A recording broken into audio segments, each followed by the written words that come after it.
Wrong room. The Duke caught me with my hand on his bedroom door.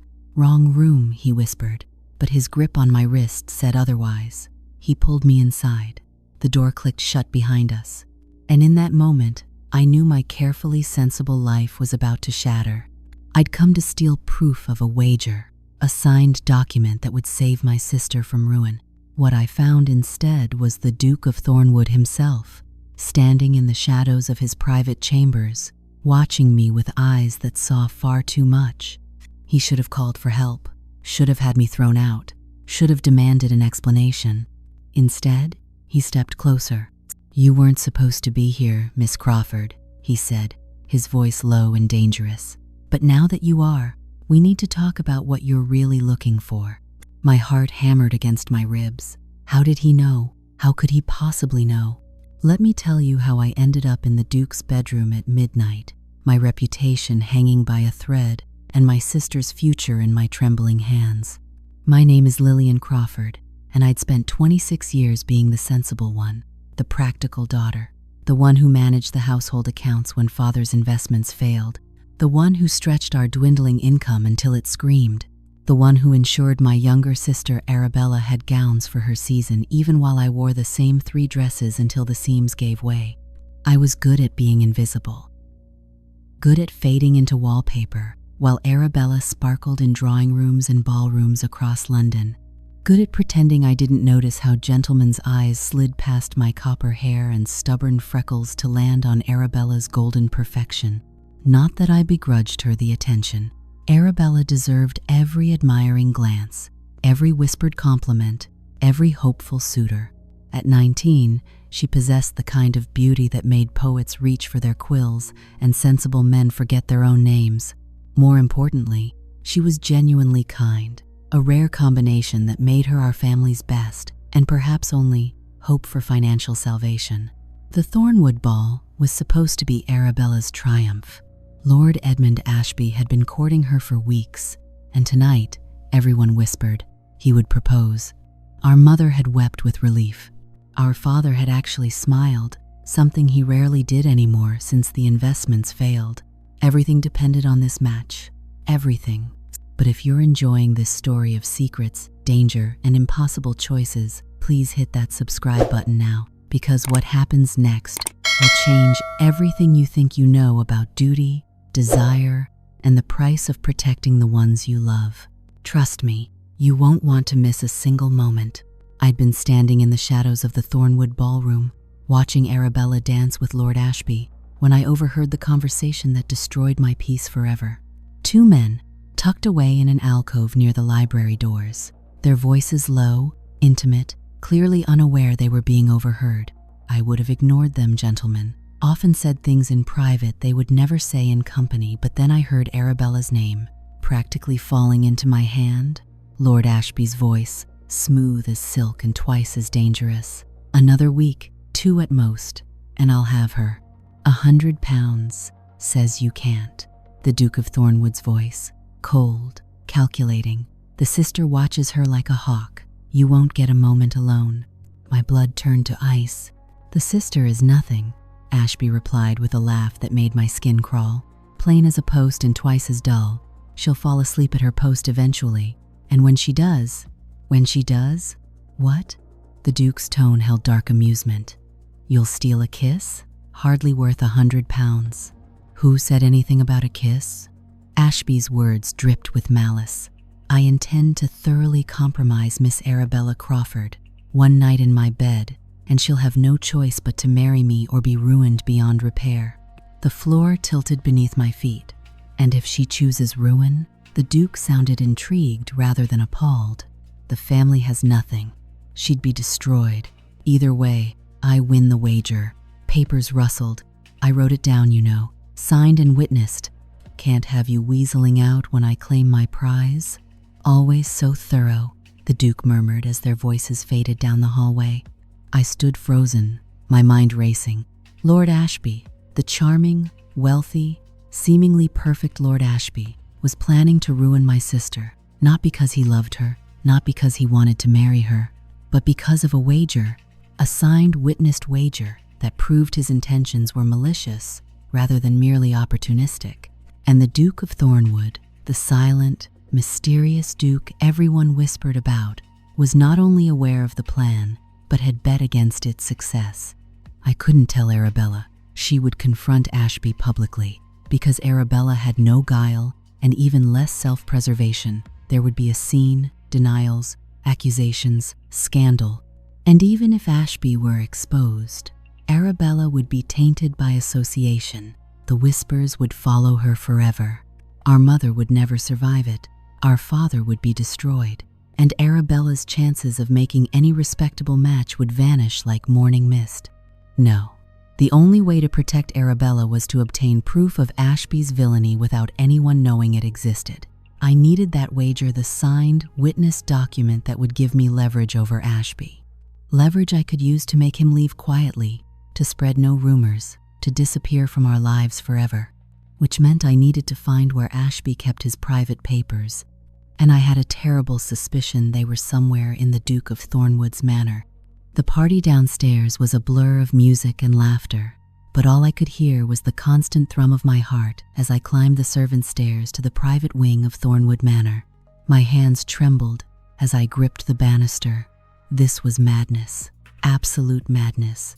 I was the sensible one. I'd lived my entire life with reason, avoiding unnecessary risks, and certainly avoiding the kinds of scandals that could ruin a woman like me. But when I'd seen Arabella laughing on Lord Ashby's arm, completely unaware of the trap closing around her, I'd made my decision. I would find that wager. I would destroy it. And neither Ashby nor the Duke would ever know I'd been there. The upper hallway was dimly lit by wall sconces, their flickering light casting dancing shadows across the dark wood paneling. I'd watched the Duke retire to his study an hour ago. I'd watched Ashby disappear into the card room. I'd timed the servants' rounds. I knew I had perhaps 20 minutes before anyone might notice my absence from the ballroom. 20 minutes to search the Duke's private study, find the wager, and return to the party before Arabella wondered where I'd gone. My heart hammered as I reached the study door. My fingers grazed the cold, carved wood, and for one horrible moment, I almost turned back. This wasn't me. This wasn't who I was. I was Lillian Crawford, the practical daughter who never did anything reckless, who never took chances, who never... I turned the handle. The decision was made. The study smelled of old books and beeswax candles. A fire burned low in the grate, casting the room in warm amber light. The Duke's desk dominated the space, a massive mahogany monstrosity covered in papers, ledgers, and correspondence. I moved toward it quickly, my eyes scanning the neat stacks for anything that might be the wager. My hands shook as I began to sort through the papers, letters from his steward, reports from his estates. Nothing about Ashby, nothing about Arabella. Where would he keep it? Where would a man keep proof of such a cruel bet? Looking for something specific, Miss Crawford? The voice came from behind me, and I froze. Every muscle in my body locked, every breath stopped. The air in the room shifted, charged with sudden electricity. I didn't need to turn around to know who stood there. The Duke of Thornwood. Slowly, my heart thundering so loudly I was certain he could hear it, I turned to face him. He stood in the doorway that connected the study to his private chambers, a door I hadn't known existed, hidden behind a bookshelf that now stood ajar. He must have heard me the moment I entered, must have been watching me rifle through his papers, waiting to see what I would do. He was taller than I'd realized, broader. The firelight cast harsh shadows across his face, making his features look carved from stone. Dark hair, darker eyes, and an expression that revealed absolutely nothing. "Wrong room," I whispered, the lie tasting bitter on my tongue. One corner of his mouth lifted in something that wasn't quite a smile. "No, Miss Crawford. I rather think this is exactly the room you meant to find." He moved toward me with the unhurried confidence of a man who knew he held all the power. His hand closed around my wrist, not roughly, but with absolute certainty, and pulled me away from his desk. "The real question," he continued, his voice low and dangerous, "is what you hope to find here, and what you plan to do with it once you had it." I tried to pull away, but his grip didn't loosen. His eyes bored into mine, and I felt exposed, vulnerable, as if he could see every desperate thought racing through my mind. "I don't know what you mean, Your Grace," I managed, though my voice shook. "I was merely—" "You were eavesdropping in the alcove," he interrupted. "You heard my conversation with Lord Ashby, and now you're searching for the wager." He tilted his head, studying me like I was a particularly interesting specimen. "Tell me, Miss Crawford, what did you plan to do if you found it?" My throat went dry. He knew. Of course he knew. He'd probably known the moment I slipped away from the ballroom. "I planned to destroy it," I said, deciding honesty was my only option now. "I planned to burn it and pretend it never existed. And then I planned to make certain Lord Ashby understands that if he comes near my sister again, the entire ton will learn exactly what kind of man he truly is." Something flickered in the Duke's eyes. Surprise, perhaps, or respect. "A sensible plan," he said slowly, "with one fatal flaw." "What flaw?" "The wager isn't kept in my study, Miss Crawford, and even if you found it, destroying it wouldn't protect your sister." He released my wrist but didn't step back. We stood so close I could feel the heat radiating from his body. "Ashby has already told half of London about his intentions. The gossip is spreading as we speak. Within a week, everyone will know he intends to compromise Miss Arabella Crawford. Whether he succeeds or not is almost irrelevant now. The scandal has already begun." The floor seemed to drop away beneath my feet. "No, that's not possible. If the gossip were already spreading, Arabella would have heard." "Your sister is 19 and remarkably sheltered," the Duke said, not unkindly. "She hasn't heard because no one has been cruel enough to tell her yet. But they will. Tomorrow, perhaps? Certainly by week's end. And when they do, her reputation will be tarnished regardless of whether Ashby ever touches her." I felt sick. All of this breaking into his study, risking my own reputation, planning theft and destruction, all of it was for nothing. Arabella was already ruined, and I hadn't even known it. "Why?" The word came out as barely more than a whisper. "Why would you make such a vile wager? Why would you encourage him?" The Duke's expression darkened. "I made no such wager, Miss Crawford. I was trying to stop him." I stared at him, confused. "But I heard you. You bet £100 that he couldn't." "I bet against him precisely because I knew it would force him to document his intentions," the Duke interrupted. "Ashby is many things, but he's not a fool. The moment he signed that wager, he created evidence of his own villainy, evidence that could be used against him, evidence that could destroy him far more thoroughly than your sister's mere refusal ever could." Understanding dawned slowly, like sunrise breaking over a dark landscape. "You were trying to trap him." "I was trying to protect your sister," he corrected, "though I'll admit my methods are somewhat unorthodox." "But why?" I searched his face for answers. "You don't even know Arabella. Why would you care what happens to her?" Something shifted in his expression, something raw and quickly masked. "Because I know what it's like to watch someone you love be destroyed by a vicious man's ambition. And because unlike then, this time I have the power to stop it." The vulnerability in his voice caught me off guard. For one brief moment, the Duke of Thornwood wasn't the cold, calculating aristocrat everyone whispered about. He was just a man who'd been hurt, who'd lost someone, who was trying to prevent another tragedy. "Then help me," I said urgently, gripping his arm. "You said you have the wager. You said you have evidence. Help me use it to save Arabella before it's too late." The Duke looked down at my hand on his arm, then back up to my face. "That's not quite what I said, Miss Crawford. I said destroying the wager wouldn't help. I didn't say I had it." My heart sank. "Then where is it?" "Ashby keeps it on his person," the Duke said. "He's paranoid about being cheated. The wager is in his jacket pocket even now, as he plays cards in my drawing room." He paused, his dark eyes intense. "But there may be another way to protect your sister. A way that doesn't require theft or destruction. A way that would end Ashby's threat permanently." Hope flared in my chest. "What way?" "Marry me." The words hung in the air between us, impossible and absurd. "I beg your pardon?" I couldn't have heard him correctly. "Marry me," he repeated calmly. "Tonight, if possible. Tomorrow, at the latest. A special license can be arranged. Once you're the Duchess of Thornwood, your sister becomes family, my family." And I assure you, Miss Crawford, no one threatens my family. I stared at him, certain I'd stumbled into some kind of fever dream. Your Grace, we've never even been properly introduced. And yet you broke into my study to save your sister. That tells me everything I need to know about your character. He stepped closer, his voice dropping to something almost intimate. You're willing to risk your own reputation for family. You're intelligent enough to devise a plan, even if the execution needed work. You're brave enough to confront a duke in his own home, and you're desperate enough to consider even the most outrageous solutions. But why would you want to marry me?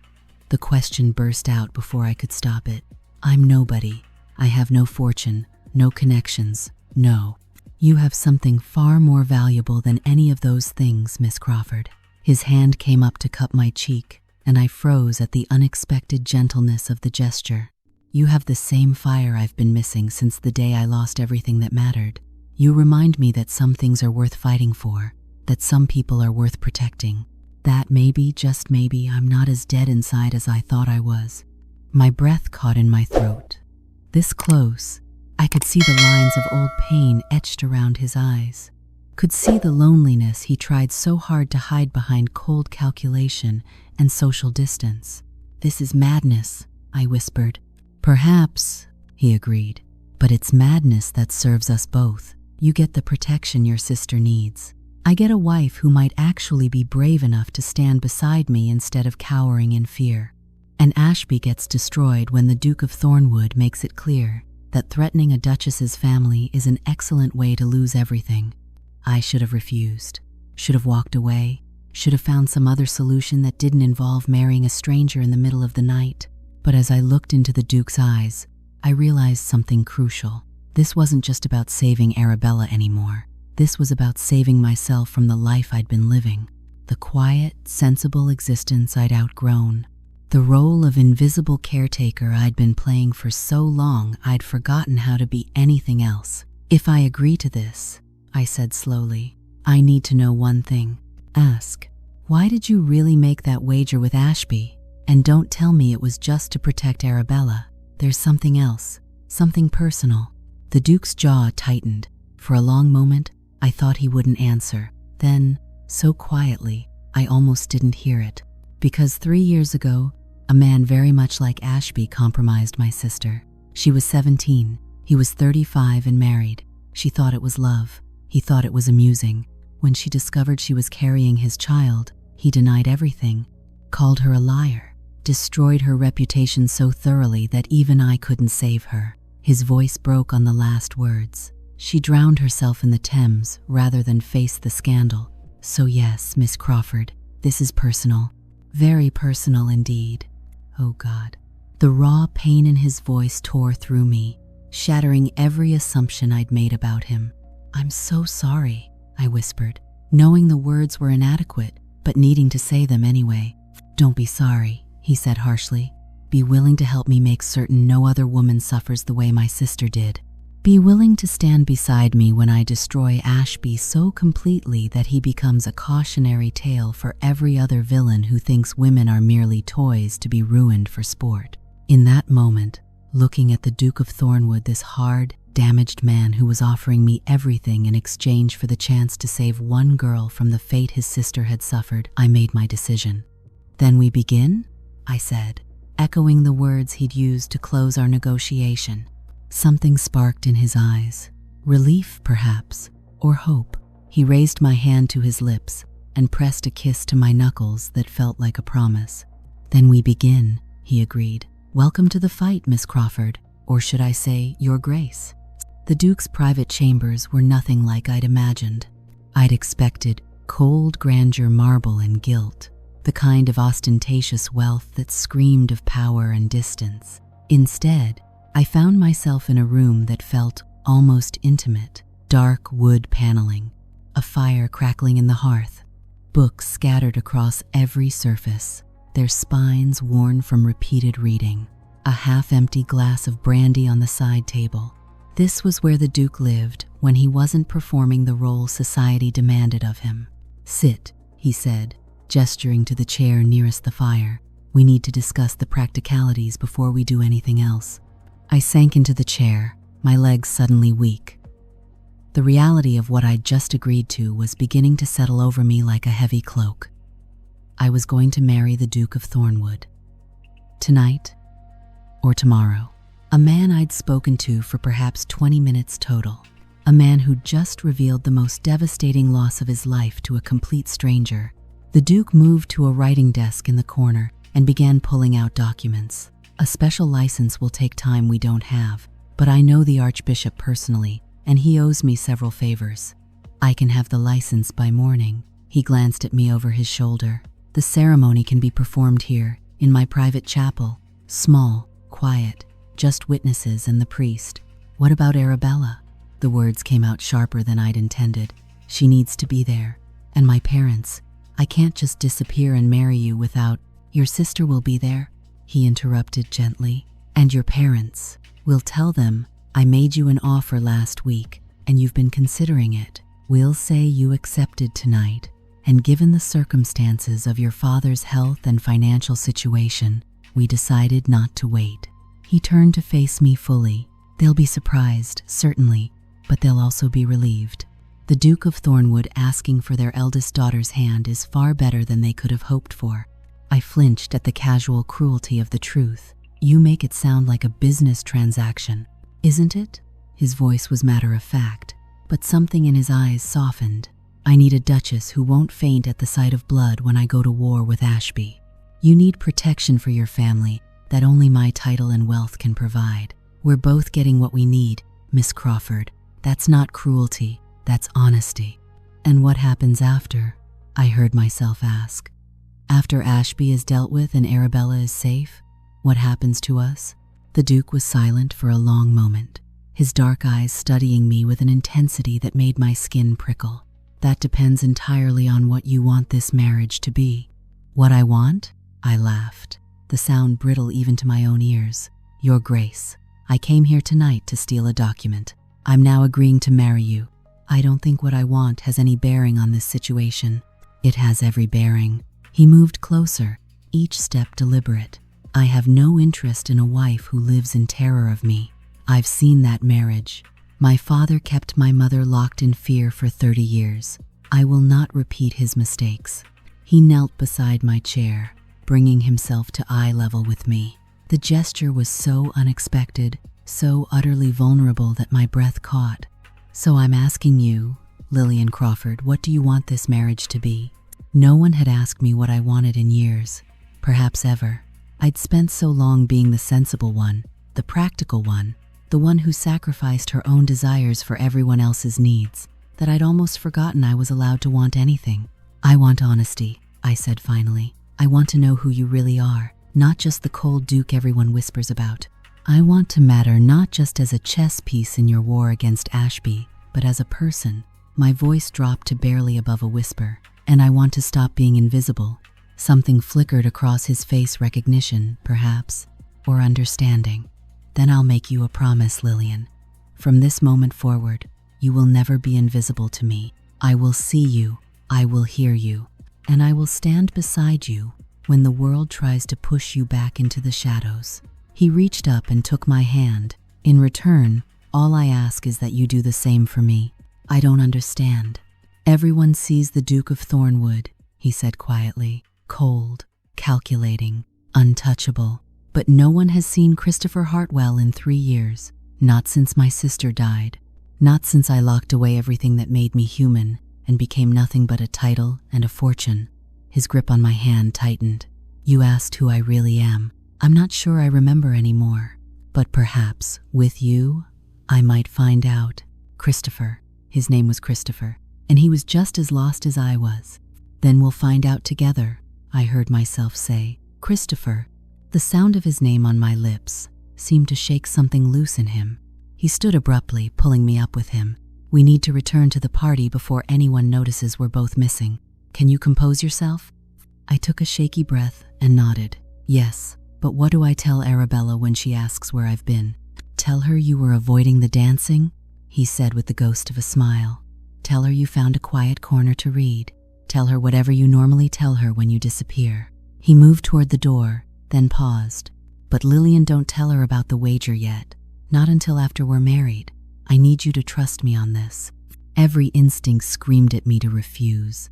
Arabella deserved to know the danger she was in, but I'd just promised Christopher honesty and partnership, and something in his voice told me he had a reason for this request.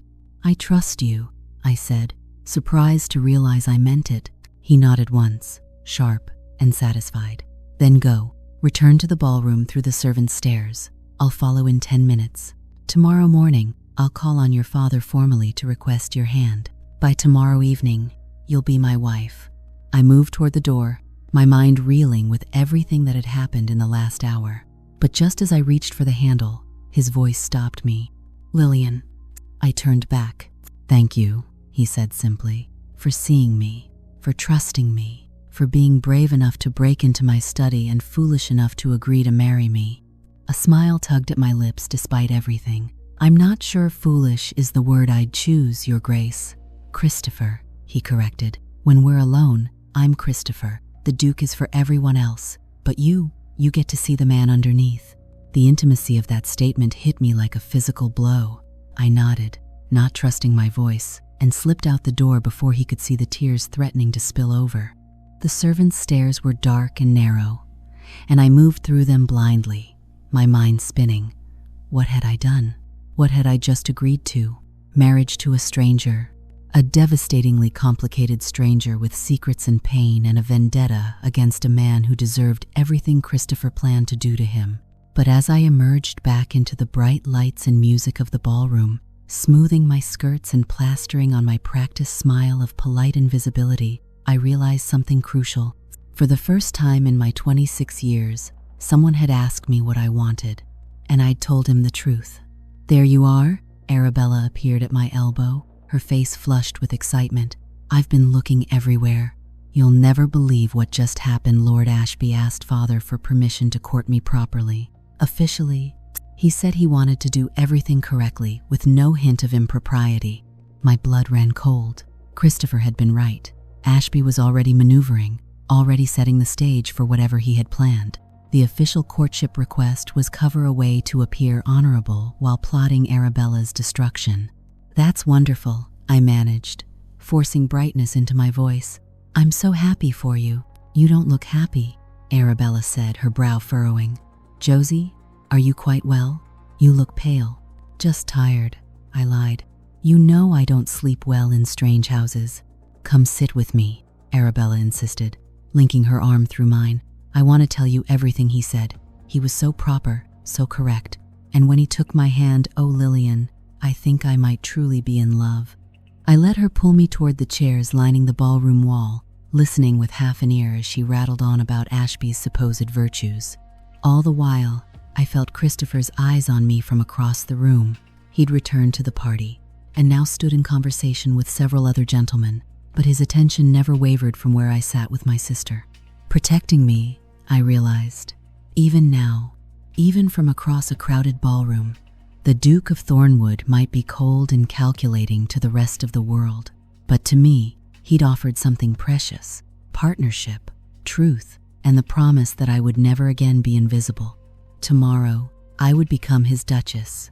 Tomorrow, we would begin the fight to save my sister. Tomorrow, my carefully sensible life would end, and something new, terrifying and exhilarating in equal measure would begin. But tonight, as I sat listening to Arabella describe the man who planned her ruin, all I could think about was the broken man in the room upstairs who'd trusted me with his sister's story, who'd knelt before me and asked what I wanted, who'd called me by my name and promised to see me. And I thought, perhaps, that marrying Christopher Hartwell might be the first truly sensible thing I'd ever done, even if it looked like madness to everyone else. "Lillian," Arabella's voice cut through my thoughts. "You're not listening to me at all, are you?" I forced my attention back to my sister. "I'm sorry. I was just thinking about tomorrow." "What's happening tomorrow?" "Everything," I thought. "Absolutely everything." But what I said was, "Nothing important, just another day." The lie tasted bitter, but it was the last lie I would tell my sister. Tomorrow, when Christopher came to call, when he asked Father for my hand, when the impossible became reality tomorrow, Arabella would learn the truth. Tomorrow, we would all learn what it meant to stand against men like Ashby. And tomorrow, I would discover whether marrying a stranger to save my family was an act of courage or desperation. Perhaps, I thought as Christopher caught my eye across the ballroom and offered the barest hint of a smile, it was both. The Duke of Thornwood arrived at our townhouse at precisely 11 o'clock the following morning. I watched from the drawing room window as his carriage pulled up, all gleaming black lacquer and gold trim, the Thornwood crest emblazoned on the door. 2 footmen in pristine livery descended first, then Christopher himself, dressed in dark blue superfine that made his shoulders look impossibly broad. He moved with the unhurried confidence of a man who owned half of London, but I could see the tension in his jaw, the way his hand clenched briefly at his side before he knocked on our door. He was nervous. The realization made him suddenly, impossibly human. "Lillian, for heaven's sake, step away from the window." Mother's voice was sharp with anxiety. "You'll be seen gawking like a housemaid. What will people think? What will people think?" The constant refrain of my mother's life, the measuring stick by which every action was judged. "Let them think what they like," I said quietly, not moving from my position. "After today, it won't matter." Mother made a strangled sound of distress, but before she could launch into another lecture about propriety, our butler appeared in the doorway. "The Duke of Thornwood requests an audience with Mr. Crawford," he announced, his voice carefully neutral, but I could see the curiosity burning in his eyes. The Duke of Thornwood didn't make social calls on families like ours, not unless something extraordinary was happening. "Show him to the study," Father said, rising from his chair with difficulty. His hands shook as he reached for his walking stick. "Lillian, you'll join us." "Me?" I couldn't keep the surprise from my voice. Women weren't typically included in these discussions. "Father, surely that's not—" "The Duke specifically requested your presence." Father's expression was unreadable. "It seems he wishes to speak with both of us." Mother gasped. Arabella, who'd been reading in the corner, looked up with sudden interest. "Why would the Duke want to speak with Lillian?" "We're about to find out," Father said grimly. My heart hammered as I followed Father down the narrow hallway to his study. This was it, the moment everything changed. The moment I stopped being invisible Lillian Crawford and became something else entirely. Christopher stood when we entered, his face carefully composed, but his eyes found mine immediately, and in them I saw a question. "Are you ready?" I gave the barest nod. "Mr. Crawford," Christopher began, his voice formal and measured, "thank you for receiving me. I know this visit is somewhat unexpected." "Your Grace." Father lowered himself into his chair, gesturing for Christopher and me to sit. "I confess I'm puzzled by this call. We've never been formally introduced, though of course I know of you by reputation." "Then allow me to be direct." Christopher didn't sit. Instead, he moved to stand beside my chair, his hand coming to rest on its back, not touching me, but claiming the space beside me nonetheless. "I'm here to request your daughter's hand in marriage." The silence that followed was absolute. Father's face went pale, then red. "I beg your pardon?" "I wish to marry Miss Lillian Crawford," Christopher repeated calmly. "With your permission, of course." But, Father sputtered, looking between us as if we'd both lost our minds. "You've never even been properly introduced. How did you? "We met at the Hartwell Ball 2 weeks ago." Christopher lied smoothly. "Miss Crawford was kind enough to engage me in conversation when I was feeling rather overwhelmed by society's demands. We've corresponded since then, and I've come to hold her in the highest regard." I stared at him. The Hartwell Ball, 2 weeks ago. He was creating a false history, a narrative that would make this sudden proposal seem less insane to my family. "Lillian," Father turned to me, his expression shocked. "Is this true?" This was my moment, my choice. I could deny everything, laugh it off as some mistake, return to my safe, invisible life, or I could step into the fire. "Yes, Father," I heard myself say. "It's true. His Grace and I have been corresponding. He wrote to me after the ball, and I forced myself to meet Christopher's eyes. I found myself drawn to him in ways I didn't expect. It wasn't entirely a lie. I had been drawn to him, just not in the way Father would assume. But 2 weeks," Father protested weakly. That's hardly enough time to— With respect, Mr. Crawford, when a man reaches my age without finding a suitable match, he knows his own mind. Christopher's voice was gentle but firm. I'm 32 years old. I've had a decade to observe the marriage mart and find it wanting. Your daughter is different.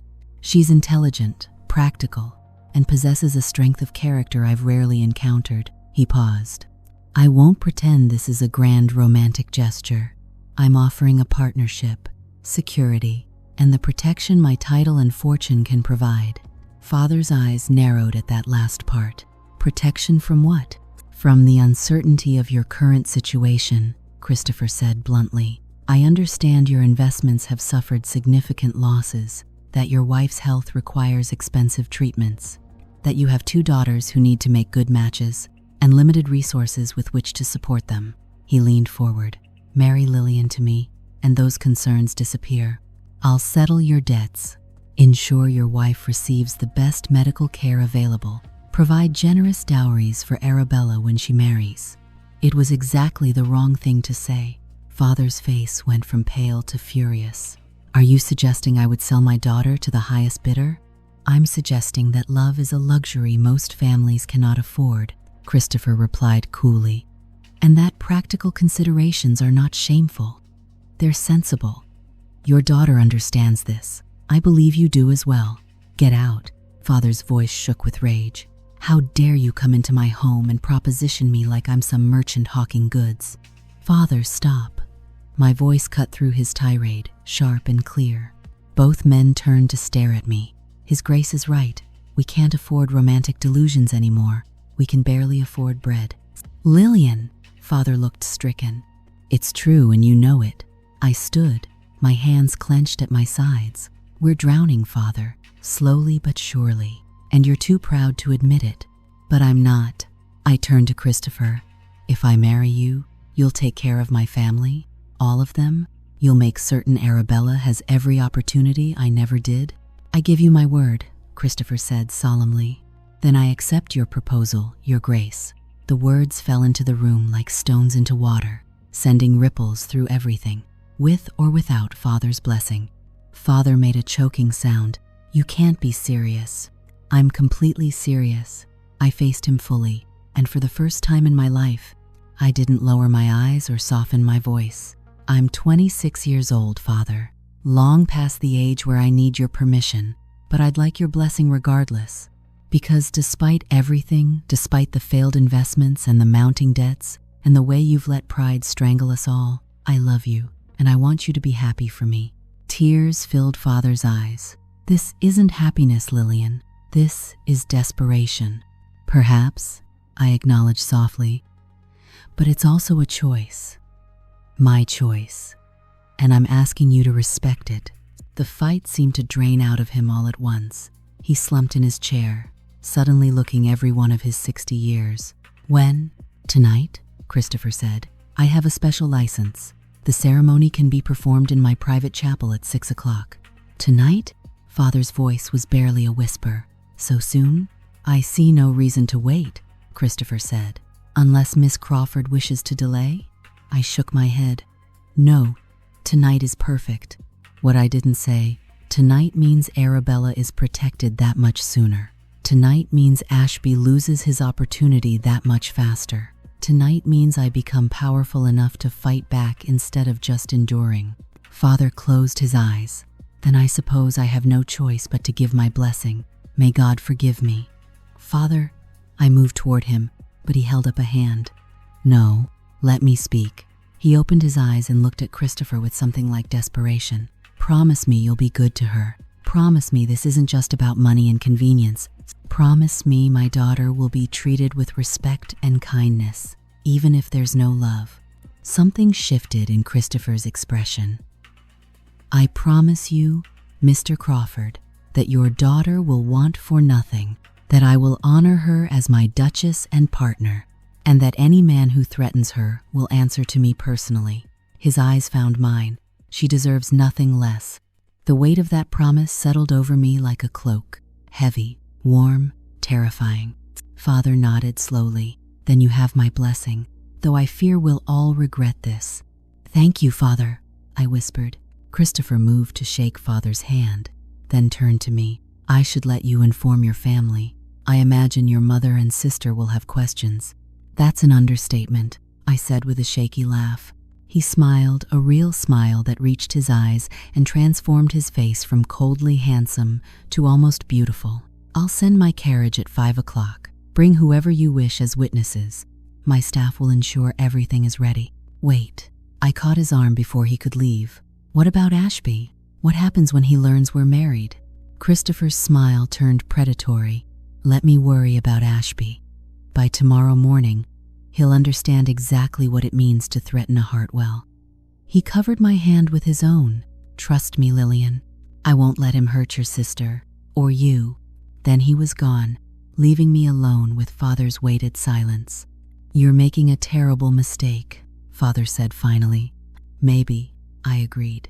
"Or maybe I'm making the first smart decision of my life." "You don't love him." "No," I said honestly, "but I respect him, and he respects me. That's more than most marriages have." Father sighed heavily. "I suppose I should tell your mother. She'll need smelling salts." As if summoned by the mention of her name, Mother burst through the door, Arabella close behind. Both their faces were alive with curiosity and barely contained excitement. "Well?" Mother demanded. "What did the Duke want?" I took a deep breath. "He asked me to marry him." I said yes. "The wedding is tonight." For one perfect moment, absolute silence reigned. Then Mother fainted dead away.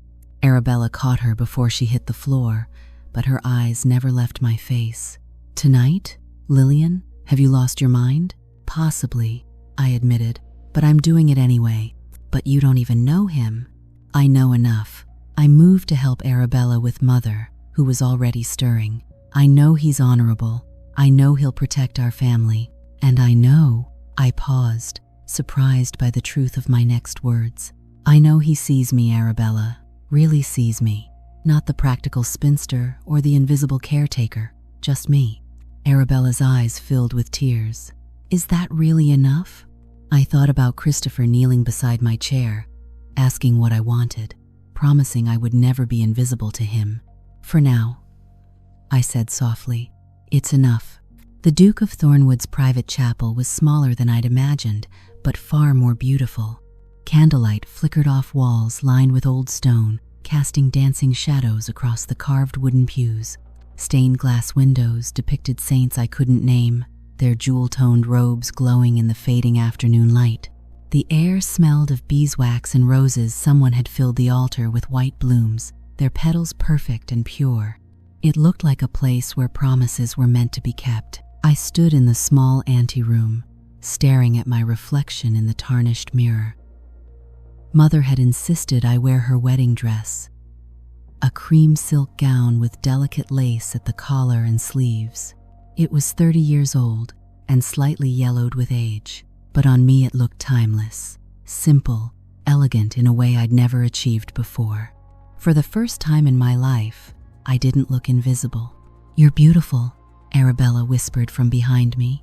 She'd been crying on and off since we'd arrived, torn between joy at my sudden elevation and confusion at the speed of it all. "I still can't believe this is happening." "Neither can I admitted. "Do you love him?" The question was soft, almost fearful. "Truly?" I turned to face her. "I don't know what I feel yet, Arabella, but I know this is right. Can you trust me on that?" Before she could answer, Mother appeared in the doorway.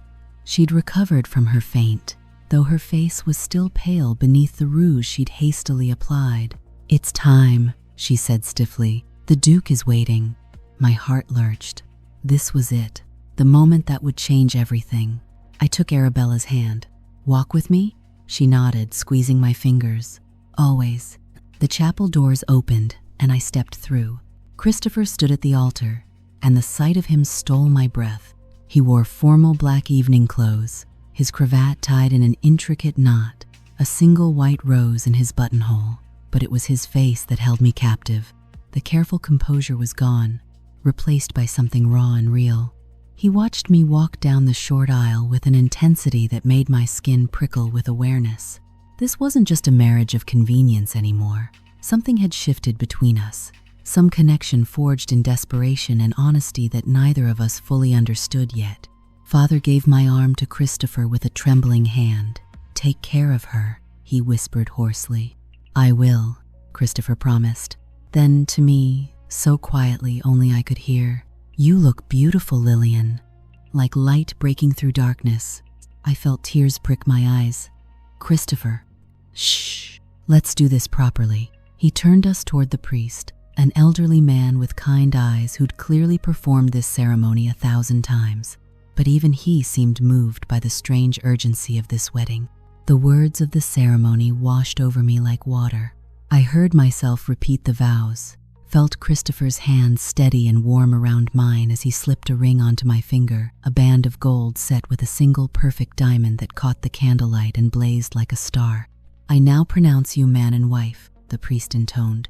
"You may kiss your bride, your grace." Christopher's hand came up to cup my cheek, his thumb brushing away a tear I hadn't realized had fallen. "Are you afraid?" he whispered. "Terrified," I admitted. "Good, so am I." Then he kissed me. It was soft, gentle, and over far too quickly. But in that brief moment, I felt something click into place. A promise sealed, a partnership begun. When we pulled apart, I was the Duchess of Thornwood. The wedding breakfast was a subdued affair in Christopher's dining room. My family sat at one end of the long mahogany table, looking overwhelmed by the opulence surrounding them. Christopher sat beside me at the other end, his hand occasionally brushing mine beneath the table in small gestures of reassurance. "This is really happening," Arabella kept saying, staring around at the gilded walls and crystal chandeliers. "My sister is a duchess. This is really happening." "Indeed it is, Miss Crawford," Christopher said with a slight smile. "Which reminds me we should discuss your come-out ball.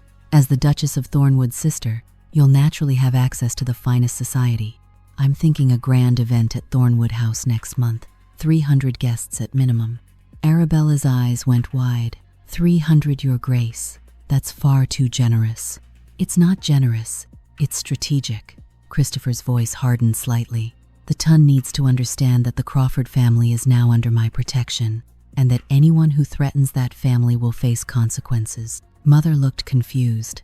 "Threatens? Why would anyone threaten Arabella?" I opened my mouth to explain, but Christopher spoke first. "There's something you all need to know. The reason Lillian and I married so quickly wasn't just practical convenience." He stood, moving to a sideboard where he picked up a folded piece of paper. "It was this."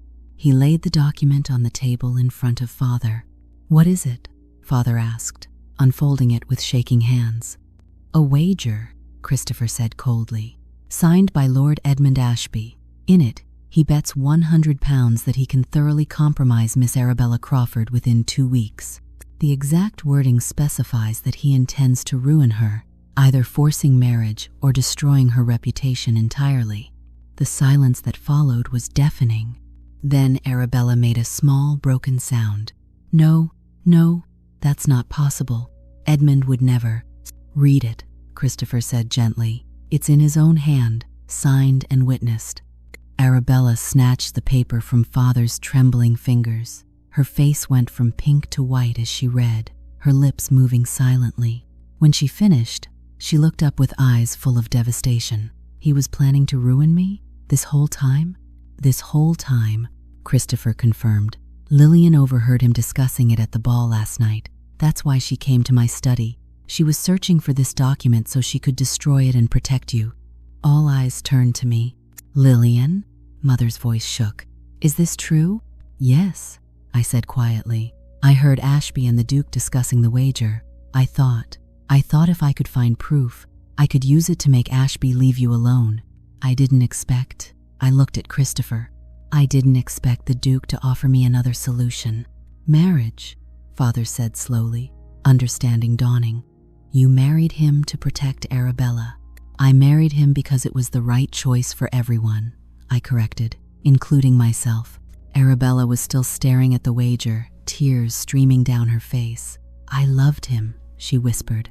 "I thought he loved me." My heart broke for her. I moved from my seat to kneel beside her chair, taking her hands. "I know. I'm so sorry, darling. But now you know the truth. And you're safe. He can't hurt you anymore." "Why not?" Arabella's voice was bitter. "What's to stop him from spreading rumors anyway?" Christopher's smile was cold and predatory. "Because tomorrow morning, this wager will be delivered to every gentleman's club in London, along with a detailed account of Ashby's other schemes, the married women he's compromised, the debts he's left unpaid, the servants he's dismissed without references. By noon, he'll be persona non grata in every respectable household. By evening, his creditors will be calling in their loans.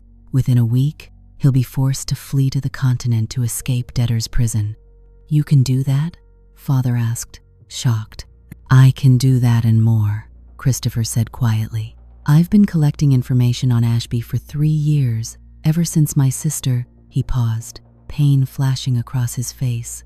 "Since my sister died because of a man just like him. I've been waiting for the right moment to destroy him. Your daughter's situation provided that moment." The weight of his words settled over the table. This wasn't just about protecting Arabella.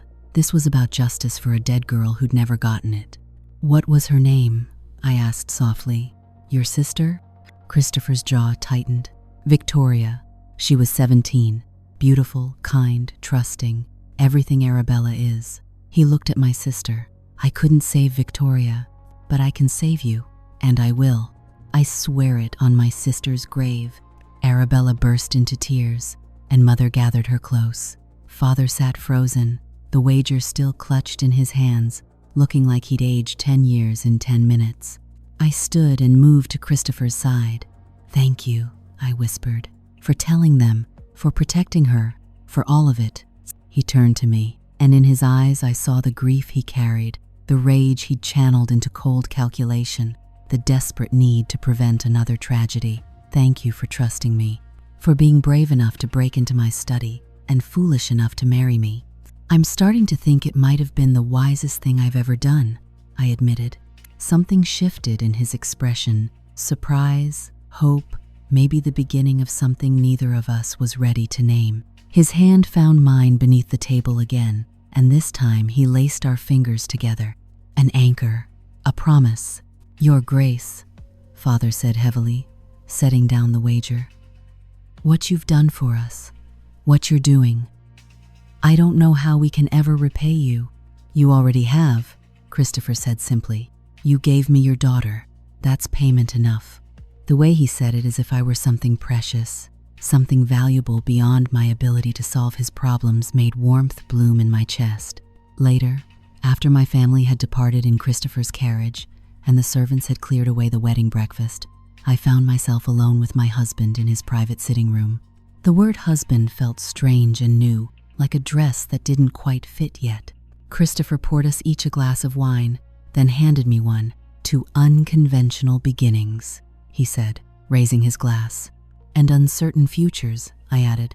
"No," he shook his head. "To futures we'll build together, on our terms, with honesty and partnership and whatever else we decide we want from this marriage." I clinked my glass against his. "That sounds like a much better toast." We drank in companionable silence. Then Christopher said, "I should tell you I've arranged for separate bedrooms, adjoining, but separate.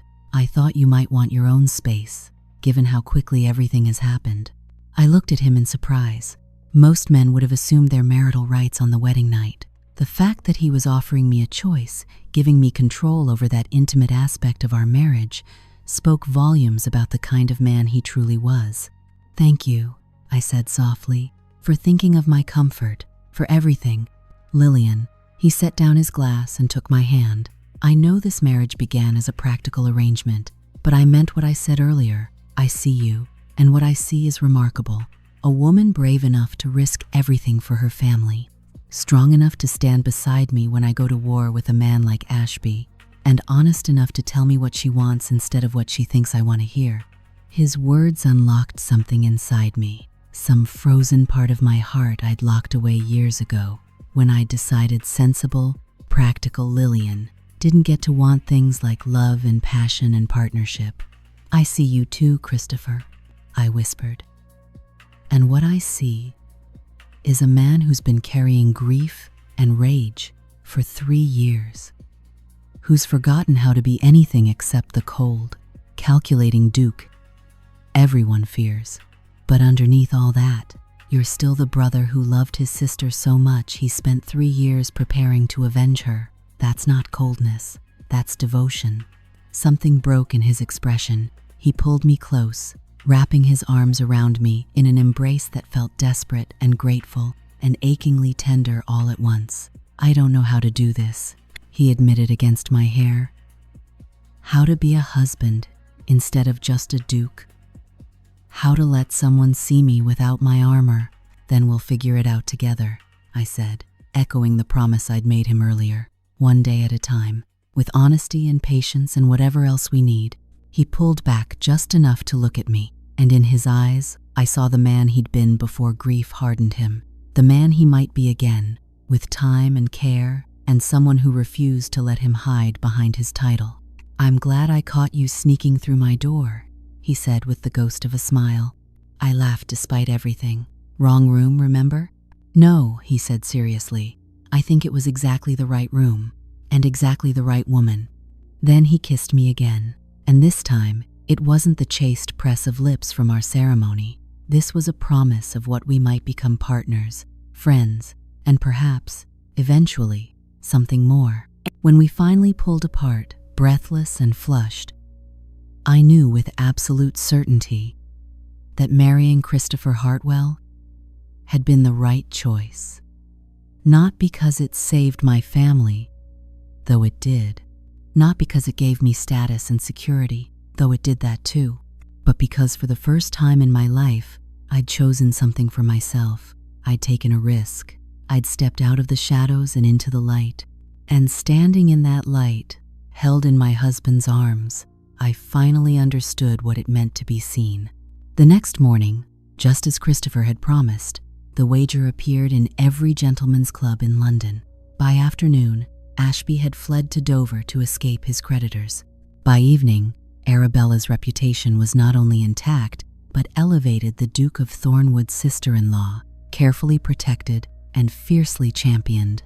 And I, invisible, sensible, practical Lillian Crawford, I became the Duchess of Thornwood, the woman who'd broken into a duke's study and walked out with a title, a partnership, and the beginning of something that might, someday, look like love. If this story touched your heart, if you found yourself rooting for Lillian and Christopher, please take a moment to like this video and subscribe to Velvet and Vintage Tales. Turn on that notification bell so you never miss another story of love, sacrifice, and second chances set in the ballrooms and manor houses of Regency England. Your support means everything and helps us bring you more beautifully crafted historical romances. Now tell me in the comments below, would you have been brave enough to break into a duke's study to save someone you loved? Or would you have found another way? I'd love to hear your thoughts, because sometimes the greatest love stories begin not with a glance across a ballroom, but with a woman desperate enough to take a risk and a man broken enough to see the value in that courage. And sometimes, wrong rooms turn out to be exactly the right place to find everything you never knew you needed.